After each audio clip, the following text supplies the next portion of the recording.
Bonjour à tous, j'espère que vous allez bien malgré le confinement. Donc je sais que c'est une période qui n'est pas facile et c'est pour ça que j'ai eu l'idée de faire en fait ces vidéos. Donc tout simplement, les vidéos elles sont là pour que vous ayez un aperçu de l'évolution qui se passe au centre équestre, mais aussi que vous voyez les chevaux. Donc si vous l'avez bien compris, je suis en train de refaire complètement le parcours de cross spécialement pour vous. Donc il va être de la club 3 jusqu'à la club 1. Donc tout va être nouveau. C'est-à-dire qu'il y a certains obstacles que je vais conserver, mais une grande partie va être nouvelle.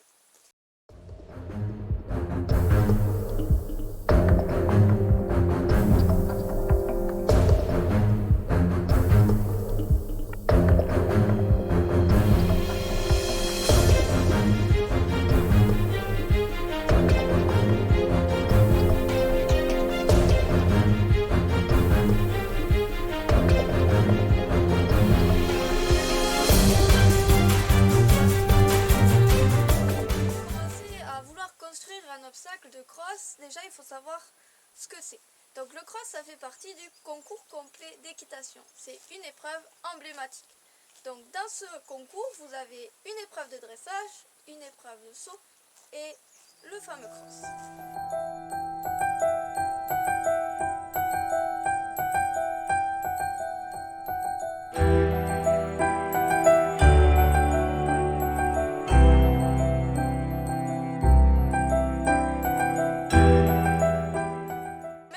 Ce qu'est le cross, on va voir comment en fait on construit un obstacle de cross. Alors ici on n'a pas beaucoup de moyens, donc on va construire les obstacles avec des palettes et du bois. Donc le bois, on peut en prendre de différentes formes, ça peut être des planches comme des rondins ou des troncs d'arbres. Donc il y a 4 choses à respecter pour réaliser un obstacle de cross. La première, du coup, ça va être de respecter les côtes. Les côtes, c'est quoi? C'est ce qui va en fait permettre de savoir la hauteur de l'obstacle. D'accord? Donc dans un obstacle de cross, on a une partie fixe et une partie qui peut être mobile. Ce n'est pas obligé. Ensuite, on va avoir tout simplement la largeur de base et la largeur en haut de l'obstacle. La deuxième chose, du coup, à respecter, ça va être que ça doit être quelque chose de massif. C'est-à-dire que le cheval doit le voir de loin et avoir envie de sauter et de s'éloigner pour sauter. La troisième chose, c'est tout simplement que si on décide de faire un obstacle en rondin de bois ou en tronc d'arbre, le tronc qui est situé tout en haut de l'obstacle doit être supérieur à 30 cm de diamètre. Si ce n'est pas le cas, il va falloir mettre un système de sécurité. Ce système va tout simplement faire que si le cheval vient percuter le tronc, celui-ci va venir en dessous et va éviter que le cheval ne bascule. Enfin, la dernière chose importante à faire, et donc qui va être surtout pour les obstacles qui vont être hauts, ça va être de fixer l'obstacle au sol.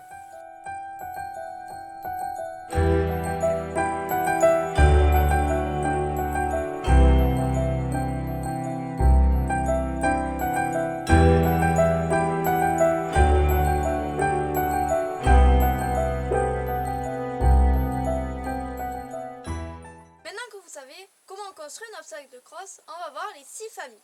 La première, ce sont les obstacles de volée. Ce sont des obstacles à front large et très massifs. Ensuite, la deuxième famille, ce sont les obstacles de terre. Dans les obstacles de terre, on y trouve les contre-hauts, les contrebas et le trou. La troisième famille, ce sont les obstacles panoramiques. C'est tout simplement un obstacle où l'abord est plus haut que votre réception. La quatrième famille, ce sont les directionnels. Donc ce sont des obstacles à front réduit. La cinquième famille, c'est le gué. Donc le gué, c'est tout simplement un plan d'eau où on passe dedans. Enfin, la sixième famille, ce sont les combinaisons. Donc c'est un enchaînement successif d'obstacles de cross.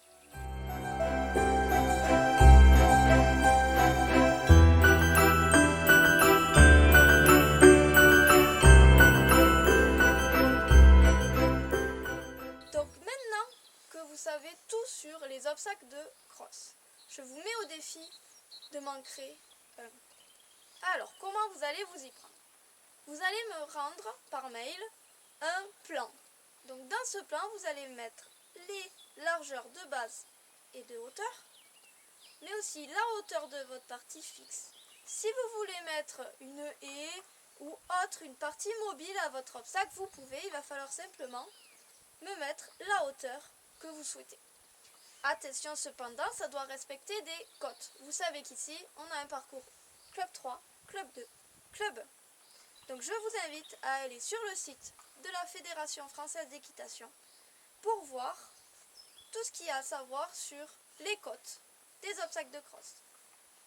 Ensuite, une fois que vous avez fait ce plan-là, il va falloir me le dessiner en dessous, c'est-à-dire que vous allez mettre les couleurs que vous voulez, le visuel rendu que vous attendez pour cet obstacle. Les cavaliers extérieurs peuvent aussi participer.